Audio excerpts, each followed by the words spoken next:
Good evening and welcome to the regular meeting of the St. Peter City Council. It is 7 p.m. on Monday, February 14th, 2022. Would all rise for the pledge. I pledge allegiance to the flag of the United States of America and to the republic for which it stands, one nation, under God, indivisible, with liberty and justice for all.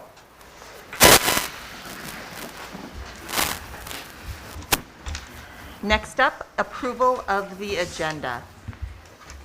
Do we have any revisions or corrections to the agenda as distributed? Seeing none, we need a motion to approve the agenda. So moved. Second? All in favor, please signify by saying aye. Aye. Any opposed? The agenda is approved. Next up, public hearing. We have scheduled a public hearing on Small Cities Development Grant Program application for Parkview Manor. We're going to open the public hearing. It is 7 o'clock. And Madam Mayor, I can get that started off Yes. if you don't mind. Joel, if you want to come on up, that would be great. First of all, Mayor, remember this hearing has been noticed at City Hall, at Parkview Manor, on our website in the appropriate locations. Joel Hollerick is here from Southwest Minnesota Housing Partnership. As many of you know, Southwest has worked with us on a number of different projects, and one of the specialties that they have is providing information and helping communities complete applications such as this for housing projects. So they have some expertise not only in the application process, but the administration process. And since this is the first time we've done this for multifamily, it seemed appropriate to have folks that do this all the time. Your team that's involved in this, Michelle Connor has done just a wonderful job in this, and Joel's here to help us out with the hearing. So if you don't mind, we'll turn it over to Joel, and Joel provides some information, and Madam Mayor, members, we have some action on this one in a little bit. So Joel, if you wouldn't mind. Thanks, Todd. Good evening, Madam Mayor, council members. So, as Todd said, my name is Joel Hollerick, and I work with the Southwest Minnesota Housing Partnership. And I'm an underwriter there, dealing with all of our different lending programs and helping to administer the different small cities development program grants and things that we are helping other municipalities with all throughout the southern Minnesota. So what we're proposing is completing an application and sending it to the Minnesota Department of Employment and Economic Development, requesting grant funds in the amount of $500,000 through the Small Cities Development Program to help with replacing the roof and the air makeup system over at Parkview Manor Apartments.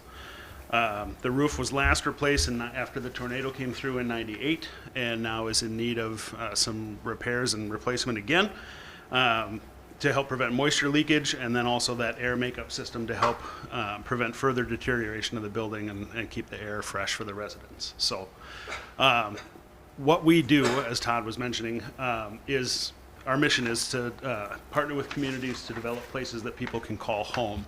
In this case, helping to preserve places that people call home.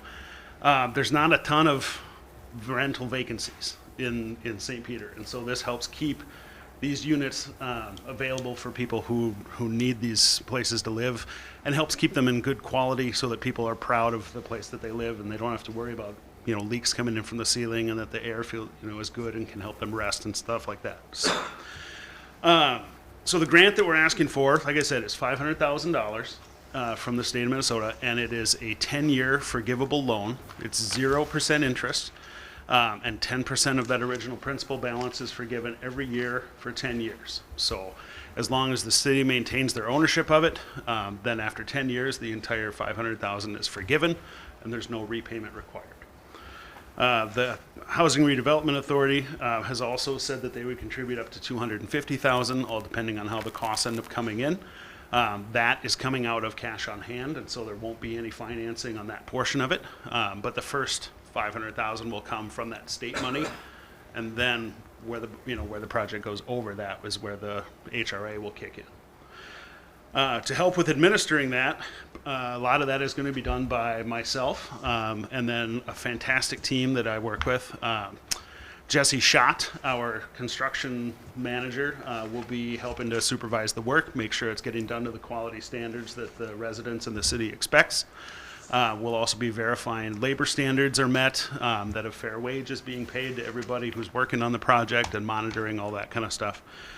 To help me and Jesse do that, I've also got my boss, Allie, who's been with us for over 20 years and done a multitude of these projects.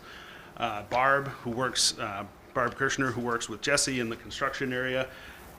She's also 25-year veteran of doing projects like this and working for the partnership. So we've got a good knowledge base of folks working on these things to help us administer this.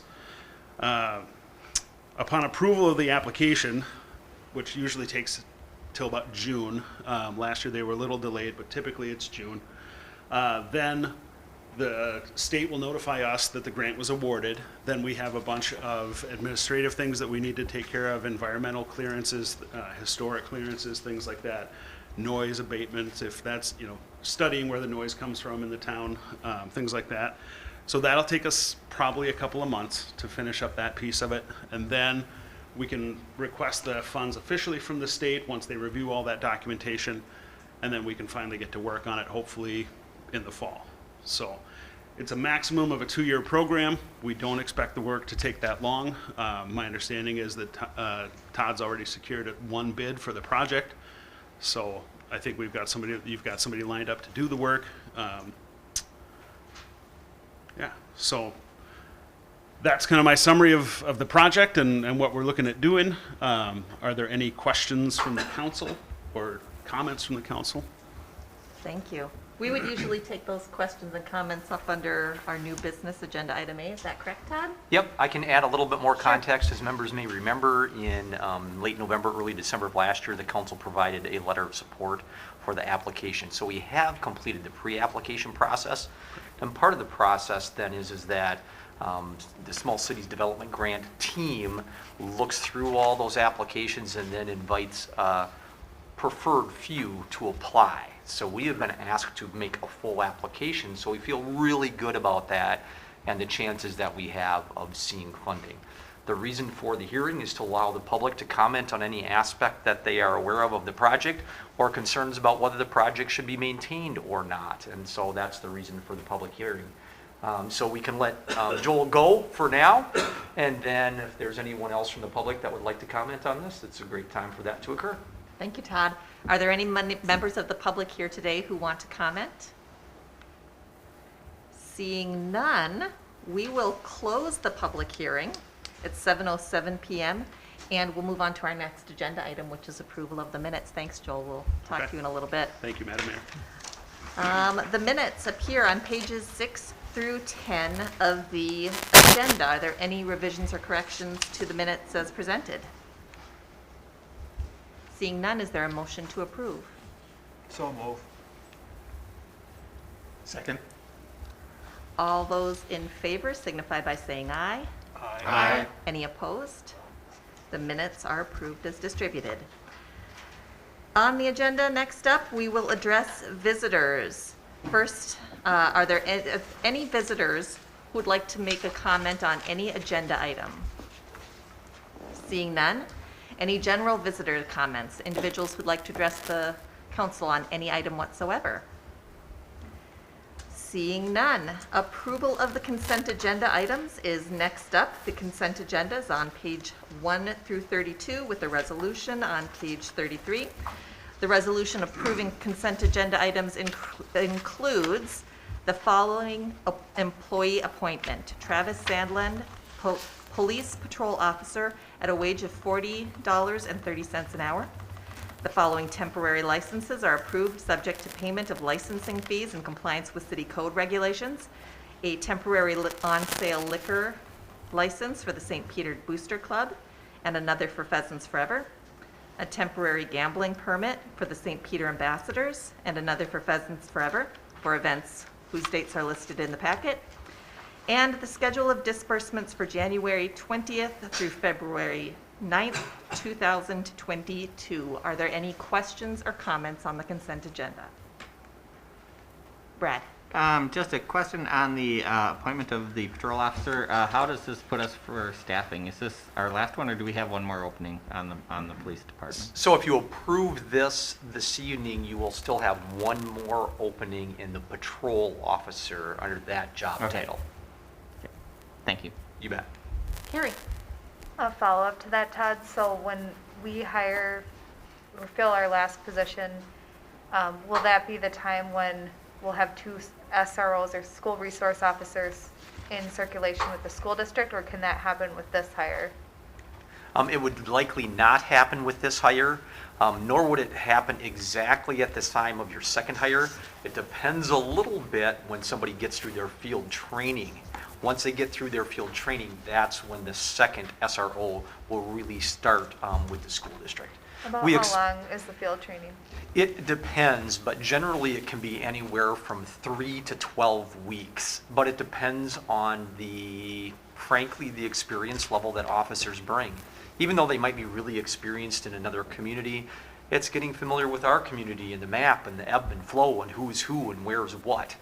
That sometimes takes a little bit. If we hire a new officer, someone with very little experience, then oftentimes there's some procedural issues and certainly some additional training, patrol training that we provide for as well. So it depends a little bit on who gets hired. The officer that you're looking at tonight has a wealth of experience, and the vast majority of that, 18 years or so, is here in St. Peter. And so that's very beneficial. So his FTO time will likely be very short. The next one, it will be dependent on those factors and a few others that I mentioned just a few moments ago. Thank you. I have a quick question. Oh, yeah. There's 2 bill runs in here. Is that typical or? I can answer that. We are, Sally, if you'd come on up to the mic, that would be fantastic. Thank you.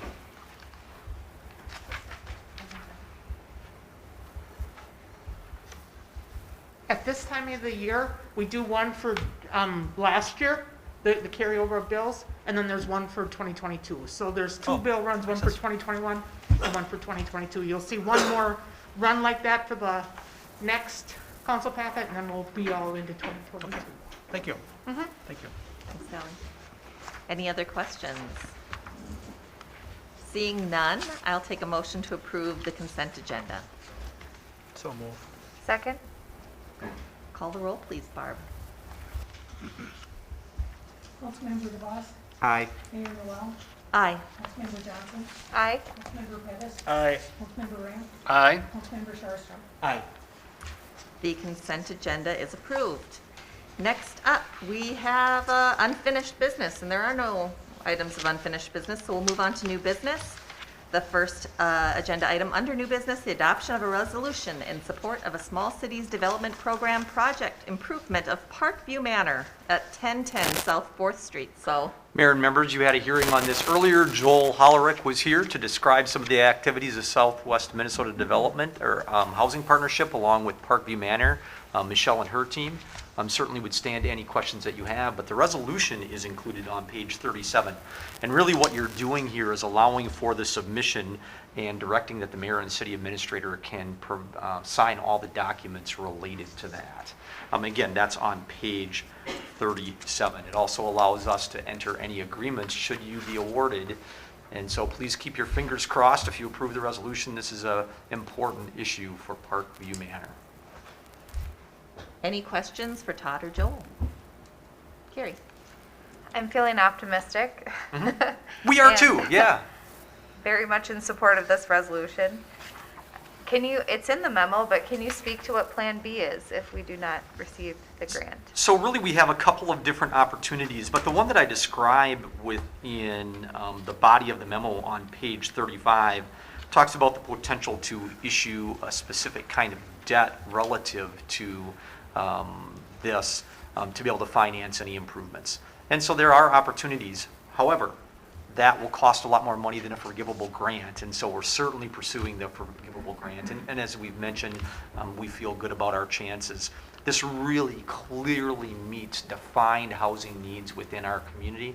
It really meets the benefit of people of low to moderate income. It can eliminate a blighted problem related to the roof and to some of the mechanical systems. And those systems need to continue to operate properly to allow for the building to function well, and to provide for health and safety within the building. And so, again, one other one that I'll mention, just related to the LMI portion, you know, the average income of folks within that building is right around $18,000. And so these are very low income people for the most part that really need this kind of housing, and has been utilized within St. Peter since the mid-1970s. And so it's a very important project within our community. I think the state will see that as well. Anything else? Yes, Kim. And one more question, the vacancy rate for Parkview Manor, do we know an approximate? I will let Michelle come forward and answer that, but I know it is essentially next to zero. Michelle and her team have done a great job in ensuring that the vacancy rate is very, very low. And for the last year or two, when we have had vacancies, Michelle, it's really only been where we've had somebody leave and it takes a month or two, it gets painted for the next person to come in. You even have a waiting list. We have a waiting list that we just kind of go through as one comes available, but it's been 100% for the last 2 years. Yeah. So Michelle, if I could have you mention your name Oh, and sorry. your title, that would be, no, you're doing just fine. That would be great. Thank you. Michelle Connor. Do I spell it now? No, you're okay. Okay, good. We got that part. Good, okay. Other question, would you ask Carrie specifically? Yeah, I'm interested in the vacancy rate and just what the turnover is like with residents, and maybe even just questions about how long the waiting list is. Like I said, the waiting list, there's like 7 people on it.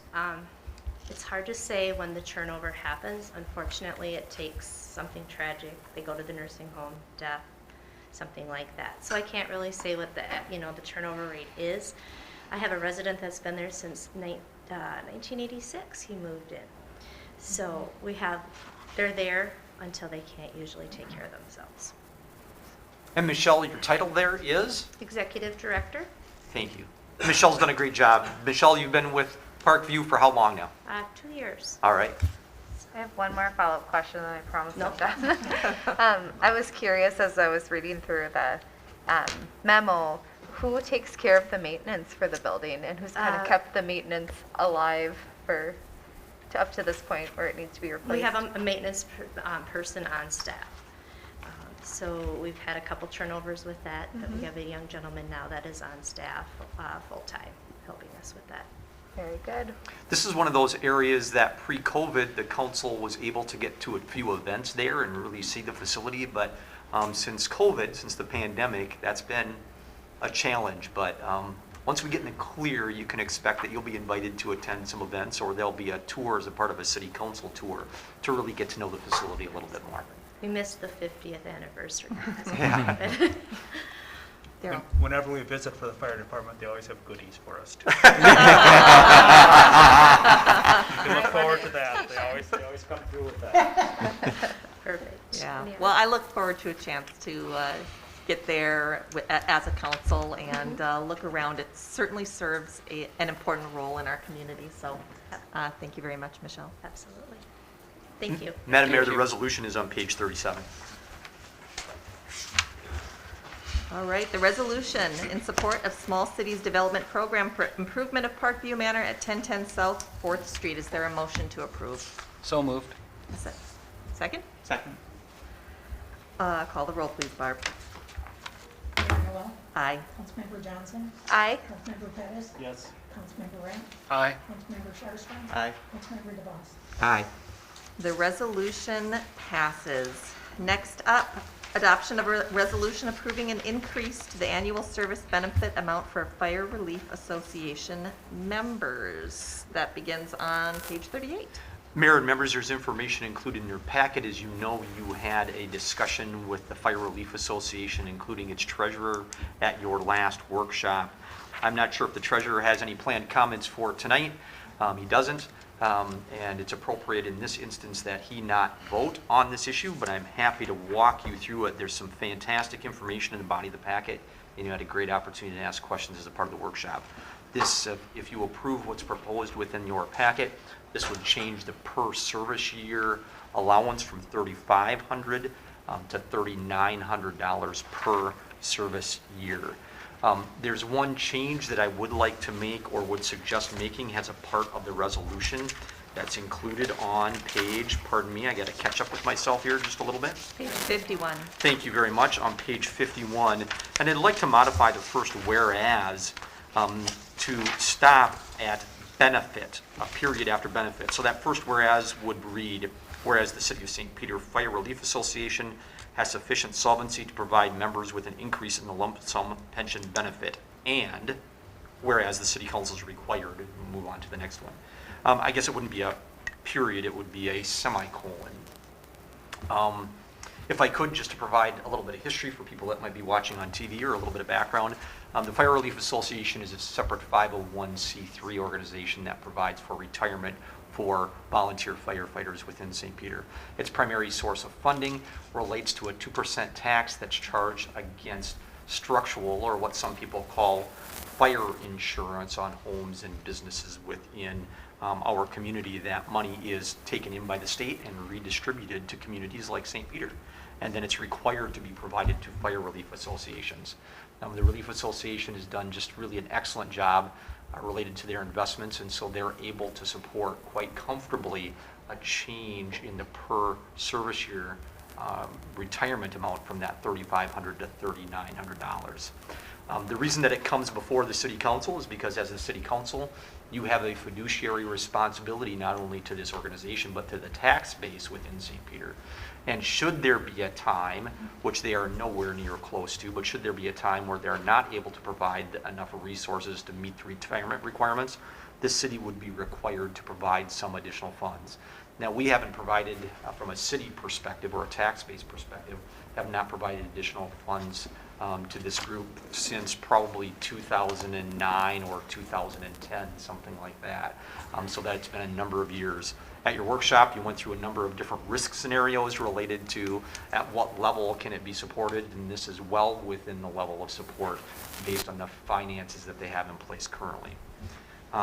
Again, I'd be happy to answer any specific questions that you may have, but the resolution is provided for on page 51. Do we have any questions for Todd? Hearing none, we need a motion to approve the resolution on page 51 as with the amendment that Todd described. Is there a motion to approve? So moved. Second? Call the roll, please, Barb. Councilmember Johnson, Aye. Councilmember Pettis, Abstain. Councilmember Ram, Aye. Councilmember Sherrison, Aye. Councilmember DeVos, Aye. Mayor Noel. Aye. The resolution is approved. Next up, resolution approving the preliminary and final plats for Hallet Pond Second Edition.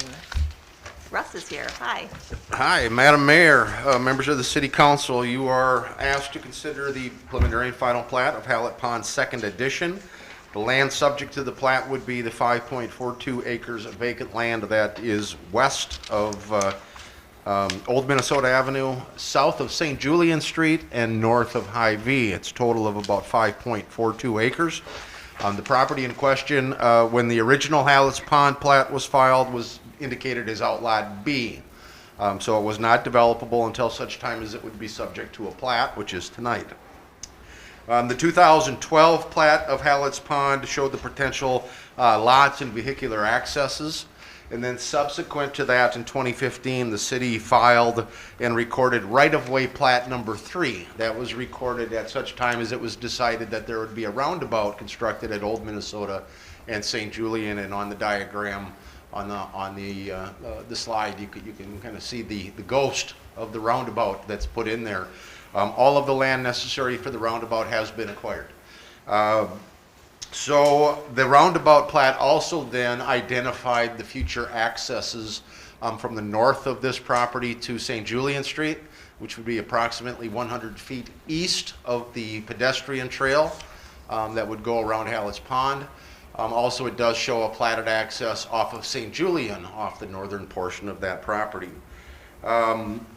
Tonight, you're asked to consider then the second addition to Hallett's Pond submitted by the Ruth Ann Wilborg Revocable Trust.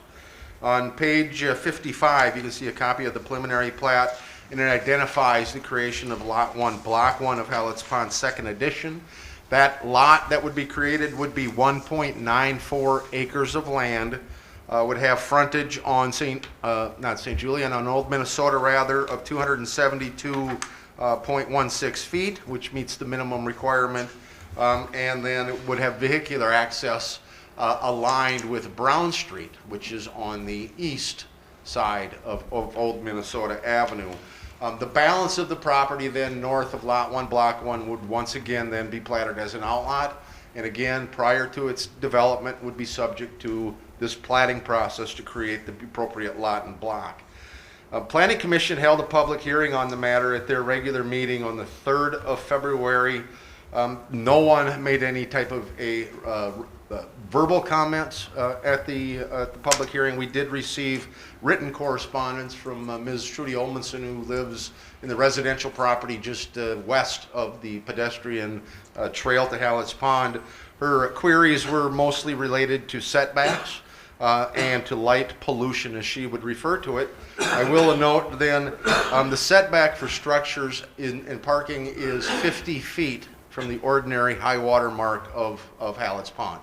That is almost exactly where Hy-Vee developed, right at just almost exactly 50 feet from that high water mark. Also then, it does show that access to St. Julian, which was the other concern voiced by, or expressed by Ms. Olmanson. And again, that access is about 100 feet to the east of that pedestrian access. I would say quite a significant distance from her private driveway. The other questions regarding the lighting of the site is we've established the standards of what's called dark sky compliant or zero cutoff lighting. It's the industry standard, and that's about the best you can do. Obviously, no one wants to create more light than is necessary because they're paying for that commodity. So I'm comfortable that the site plan and the lighting will not be obtrusive or problematic to the adjoining property owners, and no light will be needlessly shed off of the property onto the adjoining properties. I would say that the plat meets all of the conditions of your subdivision ordinance as well as your zoning ordinance, and once again, the Planning Commission has recommended your approval. A resolution approving the preliminary plat, Madam Mayor, would be on page 57, and a resolution approving the final plat would be included in the packet on page 58. And as always, I'd answer any questions that you or members of the council may have. Thank you very much. Any questions for Russ? Daryl? Stormwater pond that's shown on the preliminary plat there, who maintains that? The stormwater pond that's shown next to Hy-Vee, that will remain at this point until we can get additional stormwater improvements. Then they would have the option of discontinuing the use of that temporary pond. Who maintains it though? Excuse me? Who maintains it right now? We do. The city maintains it, Yep. well, it's on an easement, but the city does maintain it. Yes. Sorry. The city maintains it? Yes, sir. Okay, thank you. Carrie? In the future, Russ, this area is zoned for commercial, and it's in the Gateway District. The area subject to the plat is zone C4 Highway Service Commercial, which is the service commercial zoning. It would be subject to the Gateway Overlay District, and subject to the amendment that you had recently played. The gateway would only be applied to the east-facing facade, Okay. except when you get on the north part of the lot and you're developing, you'd have the facade on St. Julian and Old Minnesota. So, yes, ma'am. Now, the balance of the property behind Hy-Vee, what we call the Hallett Pond site, that's C5 zoning. That's different, but it is not subject to this plat. I had fun looking at the maps that you provided to the Planning and Zoning Commission. One of the maps shows the streets, like 3rd Street, vacant 3rd Street is underneath the pond. There's Well, a there couple- actually are platted lots and blocks underneath the water of the Right, pond. and you can see that here too. Yep. I thought that was interesting. It's aside from what we're talking about, but interesting nonetheless. Yeah, that was platted as part of the town of Traverse des Sioux, which Yeah. was a completely separate political entity. Thank you, Russ, and thanks for sharing what the citizen, the resident there had questions about too. Yeah, no, Thank you. as you know, we strive to be as transparent as we can, and we're driven to serve the citizens, so it's our pleasure to help out. Thank you. Any other questions for Russ? The first of two resolutions is before us on page 57. The resolution approving the preliminary plat of Hallett Pond Second Edition as petitioned by the Ruth Ann Wheelborg Revocable Trust. Is there a motion to approve? So moved. Second? Call the roll, please, Barb. Councilmember Pettis, Aye. Councilmember Ramp, Aye. Councilmember Sherrod, Aye. Councilmember DeVos, Aye. Mayor Noel, Aye. Councilmember Johnson. Aye. The resolution is approved. The second resolution on page 58, approving the final plat of Hallett Pond Second Edition as petitioned by the Ruth Ann Wheelborg Revocable Trust and recommended by the Planning Commission. Is there a motion to approve? So moved. Second? Call the roll, please, Barb. Wait, I have a question. Oh, question. Just for Mr. Wheelberg, is it true that I hear there's going to be a discount point shoe place coming in when you develop the strip mall? Just joking. Place for discount point shoes? All right. He's a dance dad, so. Aha, I gotcha. All right, we have a motion and a second, so we are ready to call the roll. Councilmember Ramp, Aye. Councilmember Sherrod, Aye. Councilmember DeVos, Aye. Mayor Noel, Aye. Councilmember Johnson, Aye. Councilmember Pettis. Aye. The resolution is approved. Next up on the agenda, adoption of a resolution reauthorizing renewal of the ADA Accessibility Grant Program for 2020. Mayor Noel, members of the council, this is a program I'm very, very proud of because we are out all by ourselves in doing something of this nature, and it feels really good, especially when we see the results and we deal with the property owners that are benefiting. But in 2019, as part of a council goal session, it was determined that we should undertake activities to incent improvements to the accessibility of the downtown buildings. And so I designed, and the EDA recommended that the council adopt what was called the Central Business District Accessibility Enhancement Grant/Loan Program. And so under the terms of the program, the city would finance the improvement to accessibility to the Central Business District. So putting in, well, let me go back. The first year that we did it, we had 3 applicants, and we had installed automatic door opening push button systems for Riley Tannis, Kind Vet, and Swedish Contour. You didn't spend half the money that was set aside for the program at that year, but we had a limited number of applications. Given what I considered, and I believe the EDA considered the perceived success of the first year, it was recommended that you roll out the project for a 2021 funding cycle, which the council at that time did. We accepted applications until the end of last February. We had 9 applications, and we ended up successfully funding 5 of those. I won't recall them all, but because of supply chain issues, they're just getting done at this point. So I've got 2, one that's completed, the funds have been distributed, the documents signed, 2 that have been completed. The process is they pay the invoice, so we'd end up with mechanic liens, and then they bring me the paid invoices and we close on our financing. So I got 2 that got the project done, they're just waiting to get paid, and then they'll come back to us. And then talk to Mr. Johnson at Redmond, and they're waiting for a little bit warmer weather. So I'm confident that the 2021 programs will be done, but it was suggested that we consider a program for 2022. And so it was brought to the EDA, and the EDA has recommended that you authorize applications for a 2022 funding cycle. The only alteration would be that rather than limiting eligibility to the Central Business District, it was recommended by the EDA that you open it up to all commercial enterprises within the community. So the Highway 169 businesses, the businesses on the little the facilities up by Gustavus off of Sunrise, but the recommendation would be that we would open it up community-wide. It is recommended that you set aside, once again, the interest income from the revolving loan funds, and the interest income that would be available for this cycle would be $25,400. If you approve the program, I'll get out notification of eligibility by the end of the week, and hopefully we'll get some things turned in relatively quick. But we'll get the details worked out as to when everything's got to be in. But I'd anticipate bringing recommendations for funding probably late summer. So But it's been a very popular program, as you can see by the increase in our activity, and I believe it would be just as attractive for the businesses in a 2022 cycle. So, Madam Mayor, I'd answer any questions you or members of the council may have, but I will note there's a resolution prepared on page 64 that would continue the program for 22, but provide for the expansion throughout the community. Thank you very much, Russ. Any questions for Russ? Brad? Not really a question, just a comment.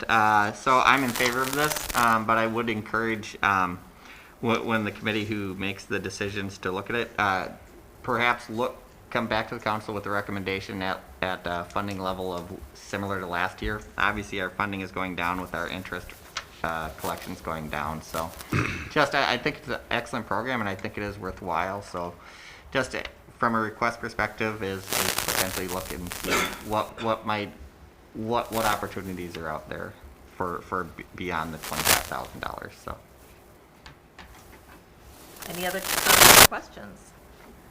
Madam Mayor, if Yeah. I can. Russ, at the beginning of your presentation, you talked about us being an outlier. You didn't use that word, but that we were alone in this.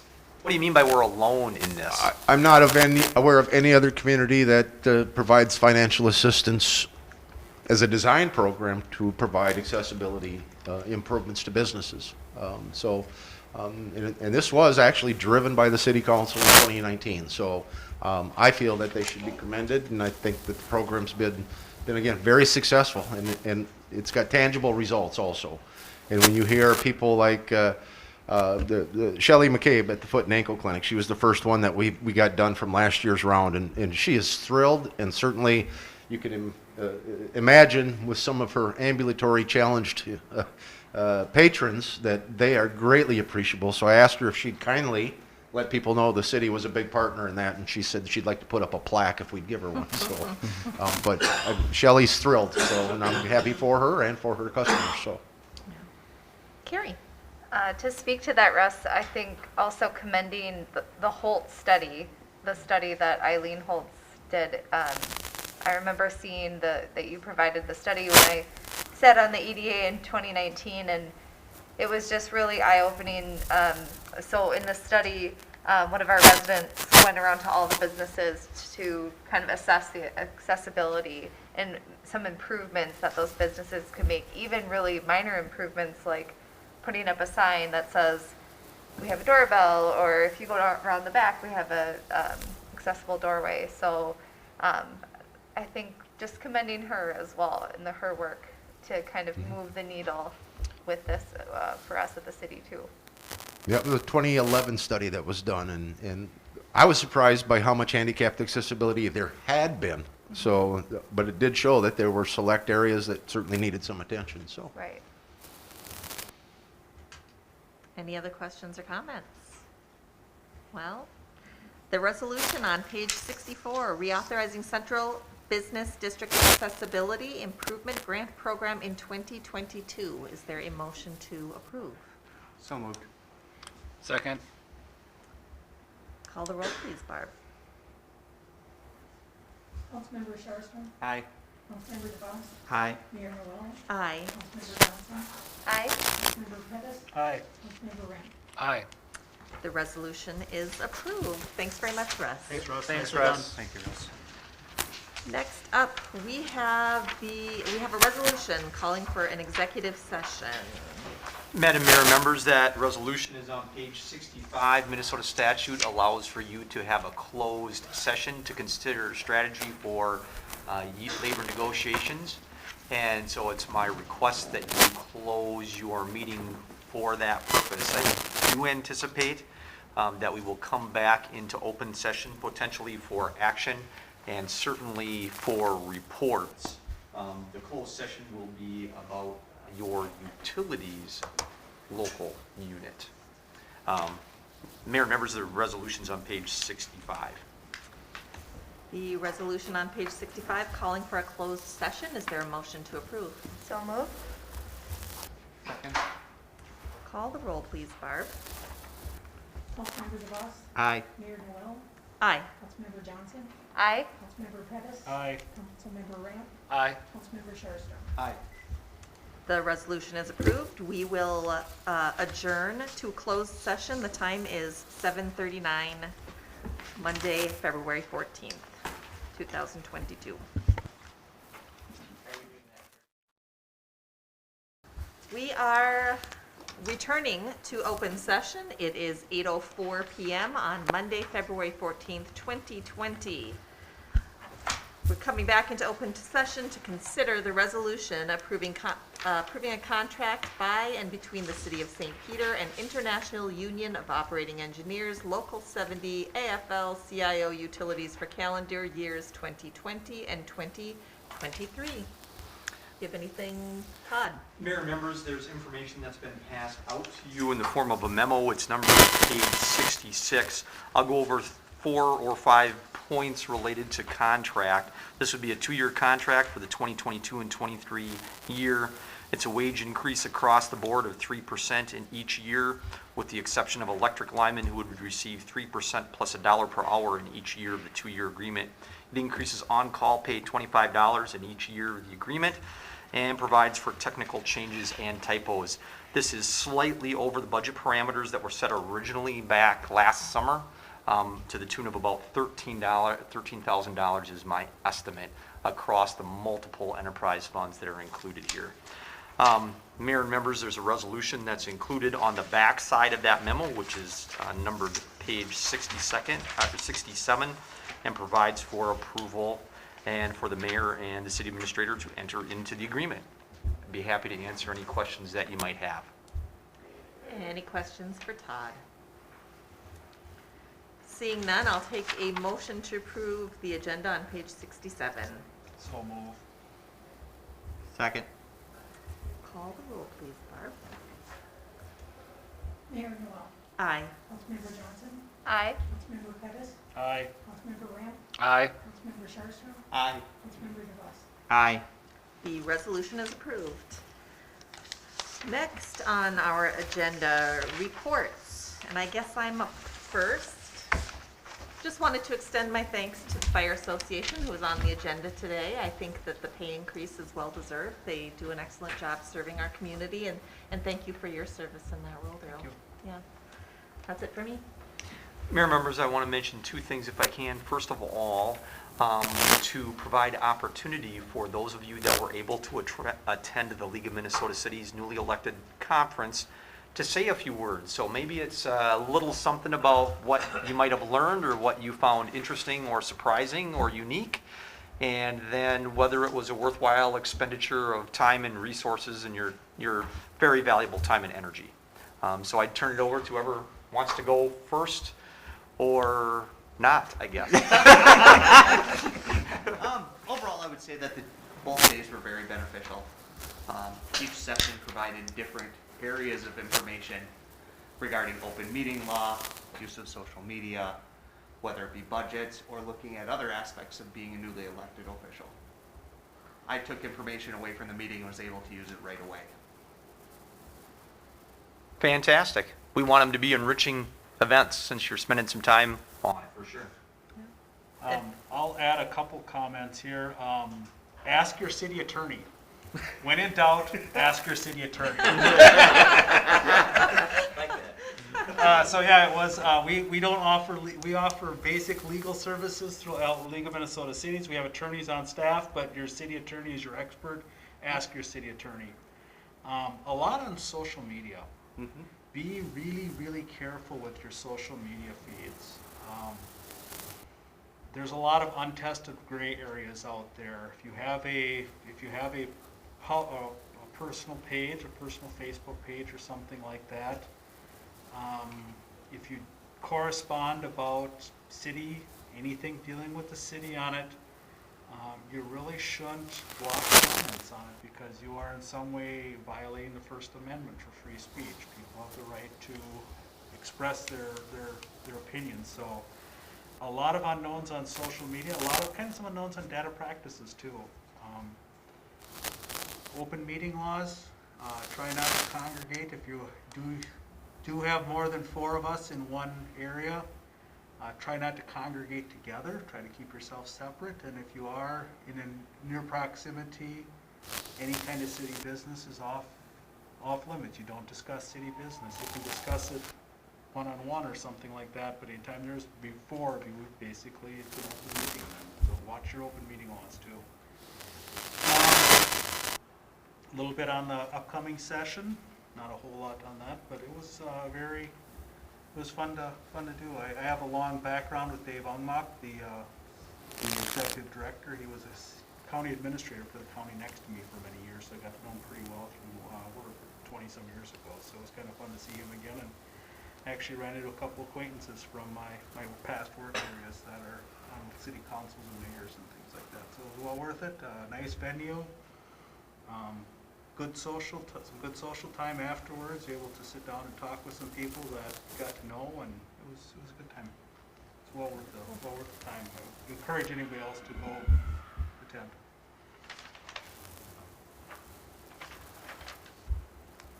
Okay. All right. The You second have one that I one. have, Madam Mayor and members, I'd be remiss if I didn't mention the passing of Chief Peters. As you know, his memorial service was last weekend, so certainly sympathies to the Peters family and to the law enforcement family.